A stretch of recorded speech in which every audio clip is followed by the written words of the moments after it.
শেরপুর জেলার আঞ্চলিক ভাষা নিয়ে আজকের এই ভিডিও। আমার সাথে আছেন, নাম কি আপনার? আমিন। আচ্ছা আচ্ছা, কি করেন? কাম করি। এই চলাচলের যে রাস্তা, এটাকে আপনারা কি বলেন? এটা তো ভাই আমরা সড়ক কই। এই ভাতের সাথে যে আমরা তরকারিটা খাই, এটাকে আপনাদের আঞ্চলিক ভাষায় কি বলেন? ও তরকারি, তরকারি তো আমরা সালুন কই। এই ছেলে মেয়ে, এদেরকে আপনাদের আঞ্চলিক ভাষায় কি বলা হয়?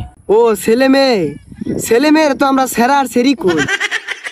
ও আচ্ছা, এই যে বাসায় যখন মেহমান আসে, সেটাকে আপনাদের আঞ্চলিক ভাষায় কি বলেন? ও মেহমান, মেহমানটা তো আমরা খেসি কই। ও আচ্ছা আচ্ছা আচ্ছা আচ্ছা। এই ভাত পাক করার যে হাঁড়িটা, এই হাঁড়িকে আপনাদের আঞ্চলিক ভাষায় কি বলেন? ও হাড়ি, হাড়িরে তো আমরা ডহি কই। ও আচ্ছা, এই ছোট বাটি যে থাকে, এই বাটিকে আপনারা কি বলেন? ও বাটি, বাটিরে তো আমরা খুরা কই। ও আচ্ছা, ধন্যবাদ আপনাকে। এই প্রথম বিয়ে করার পরে সেকেন্ড টাইমে যে আবার বিয়ে করা হয়, সেটাকে আপনাদের আঞ্চলিক ভাষায় কি বলা হয়? ও এক বিয়ার পর আরেক বিয়া করলে ওটার তো আমরা হাঙ্গা কই।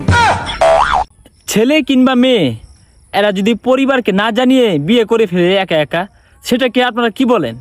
ও প্রেম করে যে বিয়া করে, ওটারে আমরা কই লাইন করে ভাগিয়েছি।